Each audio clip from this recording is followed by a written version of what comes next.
Cerita novel romantis terbaru. Terjebak dendam sang mafia zalim. Episode 09. Obat kegalauan sang tuan.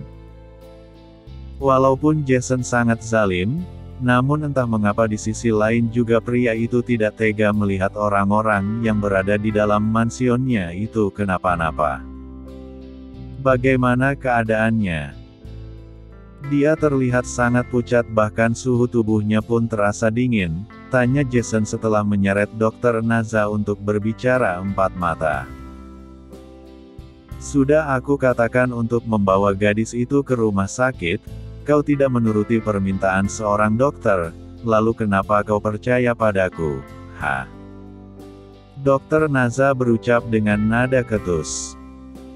Jawab saja pernyataanku, Nas. Aku tidak ingin berbasa-basi. Tekan pria itu.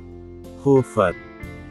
Dia kelelahan, fisiknya lemah, dan mungkin dia juga memiliki riwayat penyakit yang tidak kita ketahui. Ayolah, bawa saja dia ke rumah sakit, aku akan memeriksanya secara rinci, dan kita bisa sama-sama tahu apa penyakit yang diderita oleh gadis itu.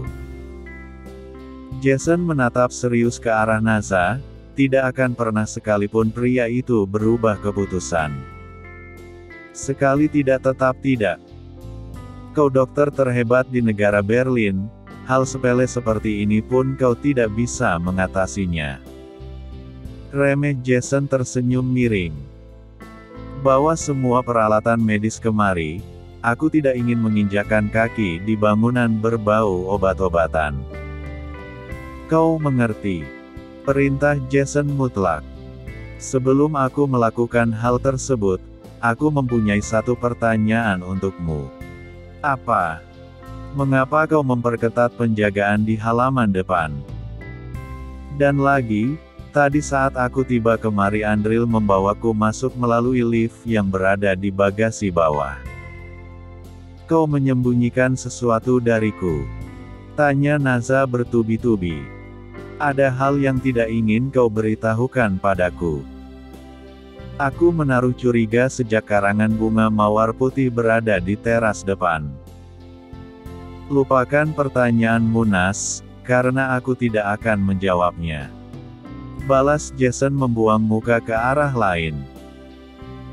Kalau begitu beritahu aku mengapa aku harus masuk melalui lift di bagasi bawah. Dan aku tahu bahwa akses itu adalah akses tersembunyi yang kau miliki. Naza menatap tajam ke arah Jason, apa harus menyembunyikan rahasia pada sahabat sendiri? Tapi Naza harus mengingat bahwa sahabatnya yang dia maksud adalah seorang bos mafia. Siapa saja bisa diratakan dengan kuasa yang Jason miliki. Tidak ada sejarahnya mafia kejam membuang waktu untuk hal sepele. Naza hanya penasaran saja dengan apa yang terjadi hari ini sangat berbeda dengan hari-hari sebelumnya. Jason mengusap wajahnya kemudian menatap Naza, aku hanya ingin kau segera memeriksa gadis itu. Jawabnya berusaha meyakinkan Naza. Benarkah begitu? Tentu. Kau pikir aku punya banyak waktu untuk berbohong padamu. Dan seharusnya kau tidak usah terlalu maju ingin tahu apa yang terjadi di mansionku. Ucap Jason menggertakkan giginya. Aku tidak ingin bendera perang berkibar untuk masalah seperti ini, Nas. Desis pria itu sengaja menunjukkan ketidaksukaannya pada pertanyaan yang dilontarkan oleh sahabatnya.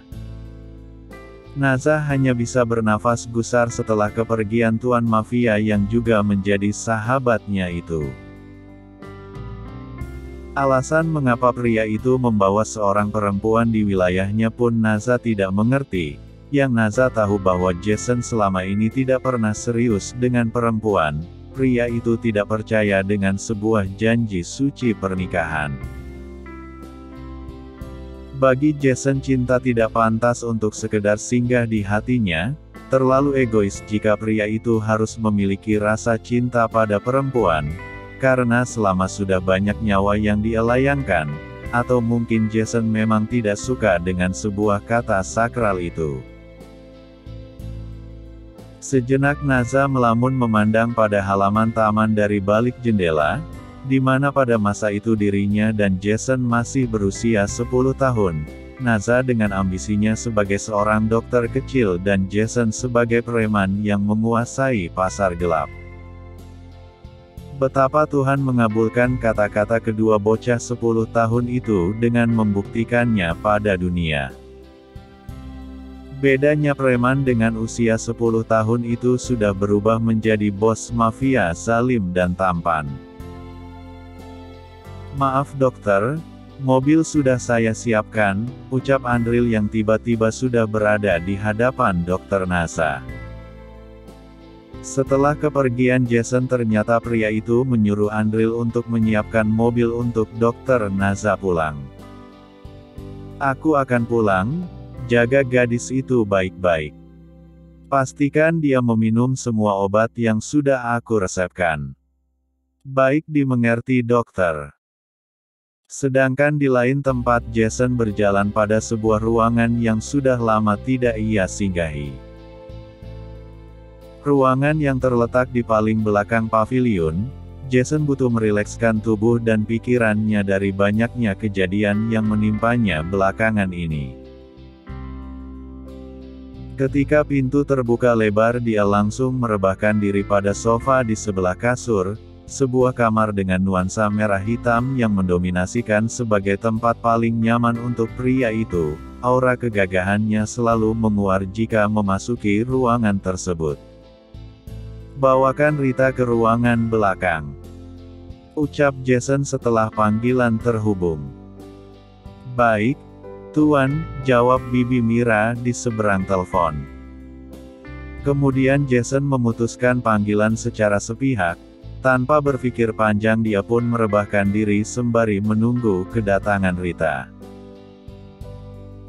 Sudah hampir 2 minggu dia tidak merasakan senggolan dari Rita.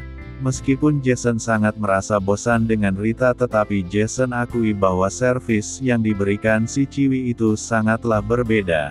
Ada sensasi tersendiri yang Jason rasakan. Rita bisa mengimbangi persen di antara mereka.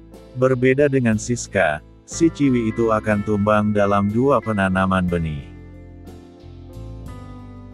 Rita dan Siska juga tidak tahu mengenai kematian sekaligus upacara yang sedang diadakan di mansion utama. Jason melarang keras Mira untuk tidak mengatakan apapun pada orang luar termasuk 2 perempuan itu. Lagi pula sebentar lagi keduanya akan segera keluar dari pavilion, karena Jason sudah memiliki kelinci kecil yang baru. "Tok, tok, tok. Kau memanggilku, Tuan?" Suara lembut dari arah pintu menyambut hangat pada telinga Jason. "Kuhasakan aku."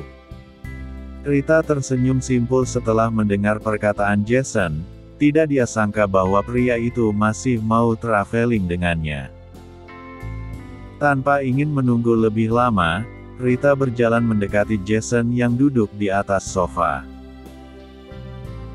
Dan tanpa basa-basi lagi traveling ke dunia pariwisata yang tentunya dengan kenyamanan yang tersedia di sana, mereka melanjutkan perjalanan, hingga pada akhirnya sang tuan berkata, "Mehunungginglah," ucap Jason dan Rita melakukan perintah sang tuan.